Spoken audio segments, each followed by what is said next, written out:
I just woke up to this early this morning. I actually did get a notification on my phone from whatculture.com. They actually did do an article that the WWE might be considering Undertaker versus Sting or Undertaker versus Goldberg at WrestleMania 32. Now, y'all know how I feel about Sting. Like, seriously, I'm not even going to get into it because I've got into it enough. But let's be honest. When it comes to that, I, this is something that should have been done in WrestleMania 31. Instead of him going up against Triple H, this should have been done last year, in my opinion. He wasn't at the top of his game, but it was enough to where he could go. And this was something he wanted to do anyway. He wanted to face Taker before he retired. That's the main reason why he came to WWE in the first place. Not to face Triple H. And honestly, storyline between Sting and Triple H wasn't all that great either. I mean, don't get me wrong. It did have its hype, but it was struggling throughout the entire way. It wasn't that strong of a storyline. It should have been Sting versus Taker. It would have made more sense because that's something he wanted before he officially retired.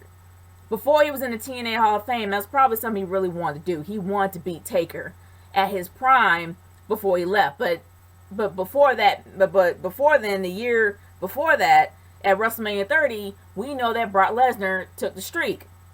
So he can't have the streak, but at least he'll be able to face Taker. And that should have been done last year. Now, moving on from Sting to Goldberg.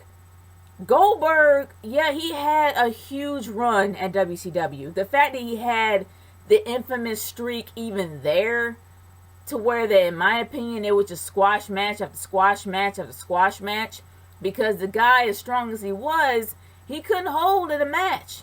His endurance level was ridiculously low. His stamina was low as well. I mean, he would gun it, but he would just be out of steam within like maybe less than 5 minutes. He couldn't even go. Actually, he couldn't even go that long. I think if he actually was able to go a match, it would probably be about 5 minutes, and then he'll be completely out of gas. He couldn't even make it to 10. Seriously. But he's really powerful, a very powerful guy. Don't get me wrong. And if he was able to work on his stamina and retrain himself and prime himself to the same caliber as WWE wrestlers now, it might not be that bad. But he's been out of the game for so long, I don't know how this is going to work. Not to mention writing a storyline for him and Taker, that makes no sense. And I've talked to a few of my friends about it, and they pretty much said the same thing. Even though the people that don't like Cena, they think that Cena versus Taker would have made more sense than any other match there was if Taker was involved. And now that he's still out, they might as well hang that up, because it wouldn't make any sense to bring out somebody who has already a terrible, terrible career facing injury in his. I mean, the guy has very, very, very bad issues with his body, especially his back. We know this. The guy is busted up. But as for Goldberg, Goldberg is so rusty, I don't even know if it'll be a decent match to watch, because he'll be out of gas within 5 minutes. Honestly, y'all, in my opinion, they need to hang up this whole Undertaker thing. Seriously, as much as I would love Undertaker to have his last match, it makes no sense. People keep saying, oh, it should be Bray Wyatt. We saw that. And look what happened. That whole thing between Taker and Bray Wyatt at 31 was ridiculous. It made Bray Wyatt look so stupid, and Bray Wyatt cannot lose any more WrestleManias, especially if you want the audience to take him seriously, or the company for that matter. He cannot afford any more losses.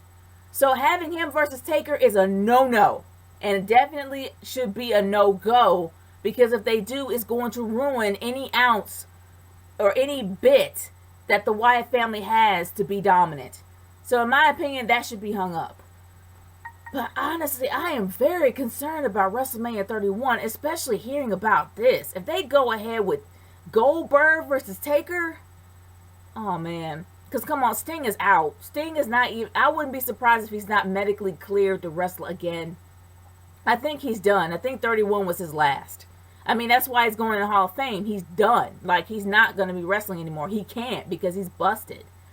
But honestly, if they got Goldberg versus Taker, oh boy, I don't know. I have major concerns about that match. I really do. Because Taker deserves to have a match of high caliber. This will be his last, or next to his last, what have you. But either or, they really need to do something better for him. Because I know that Undertaker is definitely going to be going into the Hall of Fame next year. Maybe not this year, but next year. So they really need to give him the best farewell match ever. And honestly, I think that they should hang this up and wait till 33. They need to wait till WrestleMania 33 to have a good Taker match. By then, maybe Cena will be back in order. Who knows? But honestly, they shouldn't go ahead with this. But guys, I want to hear your thoughts about this. Do you think it should be Sting? Do you think it should be Taker? Or do you think it should be neither? I am curious to hear your thoughts about this. Leave a comment in the comment section below or send a video response. I'm curious to hear y'all's thoughts on this because honestly, I have major concerns about WrestleMania 32 and as well as this match. If they decide to go ahead with Undertaker, it won't do him justice. As well as having either Sting or Goldberg. I highly doubt that'll work, but that's just me. Those are my thoughts. Want to hear yours. Nature Girl 30 signing off. Peace out, y'all. Later.